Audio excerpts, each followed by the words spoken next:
You know, we hear the words AI revolution everywhere, but the real story, the big story, isn't just about the famous chips everyone's talking about. It's about this entire hidden ecosystem, this incredible machinery that makes it all work. And today, we're going to pull back that curtain. So let's just be honest for a second. When you think AI stocks, what's the first name that pops into your head?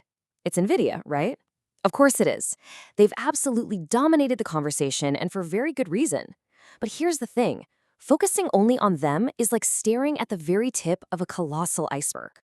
Because the truth is, this AI boom is a massive interconnected ecosystem. Think of it like a stack of technologies, where every single layer is absolutely critical. So today, we're going to dive deep. We're going to explore those hidden layers and meet some of the unsung heroes who are really powering this whole revolution. So here's our game plan. First, we're going to look beyond the GPU gold rush. Then we'll dig right down to the foundation, how silicon is actually forged. After that, we'll move up to the massive infrastructure needed to power it all, see how AI gets put to work, and then we'll zoom way out to the global game board of what's called sovereign AI. All right, let's jump in. Section 1. Beyond the GPU gold rush. Before we can find where the hidden opportunities are, we got to understand why everyone is digging in the exact same spot. And, more importantly, why the really smart money is starting to look somewhere else entirely. Look, Nvidia's success is it's undeniable. But with a market cap soaring into the trillions, you have to realize a lot of that future growth is already baked into the price. But that's not the end of the story. No way. It's the beginning. It forces us to ask a better question. Where's the next big wave of growth coming from? And the answer, well, it lies much deeper in the supply chain.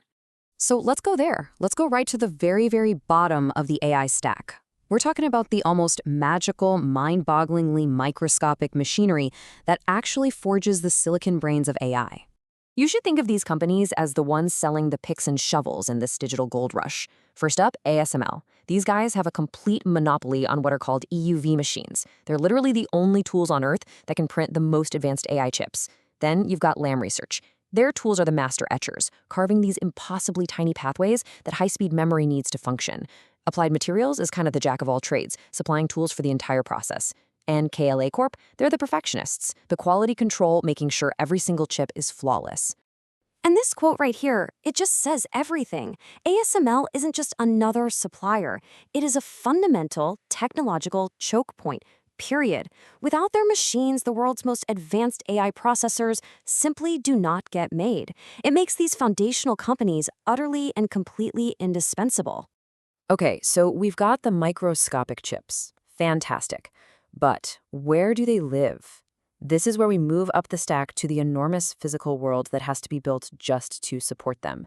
We're talking about power and pipes. Just get a load of these numbers. This isn't a small upgrade we're talking about here. A single AI rack can demand 10 times the power of a standard one. That is a monumental leap, and it creates a colossal engineering problem: heat. All of that power, all that energy, it turns these servers into furnaces that somehow have to be tamed. And how are the big guys solving this? Well, with an unbelievable fire hose of cash. The big tech hyperscalers, we're talking Microsoft, Amazon, Google, Meta, they're on track to spend over $700 billion in a single year just to build out this infrastructure. That is a staggering amount of money, and it all has to go somewhere. And this is where a lot of it is going. You see that massive heat problem we just talked about? Well, companies like Vertiv are right there to solve it with super specialized liquid cooling systems. And the challenge of getting thousands of GPUs to talk to each other like one giant brain? That's where Arista Networks comes in with their insane, high-speed networking gear. These companies are standing right in the path of that $700 billion fire hose. Okay, so we've forged the silicon, we've built the data centers, but all that hardware, it's just potential. It's just sitting there. So how does all this raw power get translated into actual intelligence that a business can use? For that, we have to move up to the software layer. Now, this is a really crucial distinction to get. On one hand, you have horizontal AI. These are broad tools that help with general stuff, like summarizing a document. But then you have vertical AI, and this is the deep stuff. This AI is built on proprietary, industry-specific data to solve very specific high-stakes problems, like forecasting demand for an entire retail chain. And because it's so specialized, its competitive moat, its ability to defend itself is just so much stronger. And this, right here, is the key. Vertical AI isn't some feature you just turn on and off. It gets woven into the very fabric of a company's day-to-day operations. It's not an add-on, it becomes the core engine. And that deep integration makes it incredibly sticky and basically indispensable. And just look at how fast this is all moving. We went from simple, rules-based systems to machine learning that could actually predict the future. Now, with generative AI, we can literally talk to complex data using plain English. And the next step? We're looking at fully autonomous systems that can run entire workflows with very little human oversight. The pace is just incredible.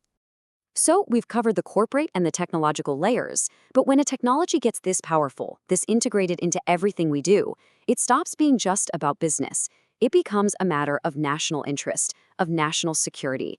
So for our final layer, let's zoom all the way out to the global game board of sovereign AI. So what exactly is sovereign AI? Well, to put it simply, it's a nation's ability to build and control its own AI destiny. It's about maintaining independence over your data, your technology, and the laws that govern it all. Really, it's about achieving digital autonomy in a world completely driven by AI. But achieving this sovereignty, it's not simple. It forces nations to ask four really tough questions. First, territorial. Are our servers and our data physically on our own soil? Second, operational. Do we hold the keys to our data centers? Third, technological. Are we just renting this tech from someone else, or do we actually own the intellectual property? And finally, legal. At the end of the day, whose laws govern our digital world? And make no mistake, people are taking this incredibly seriously. A recent McKinsey survey found that a whopping 71% of global leaders see sovereign AI as either a strategic imperative or an existential concern. This has rocketed from a niche policy discussion to a central issue of national competitiveness and security. So there you have it. We've gone from the microscopic picks and shovels forging silicon at the very foundation, all the way up to the massive data centers with their power and pipes, through the intelligent software applications that make it all useful, and finally to the high-stakes geopolitical game board of sovereign AI. That is the complete AI stack. Which really leaves us with one final crucial question to chew on. As this incredible technology gets more and more embedded in our companies, in our countries, and in our own daily lives, how much of the intelligence that we all come to rely on will we or our nations truly own?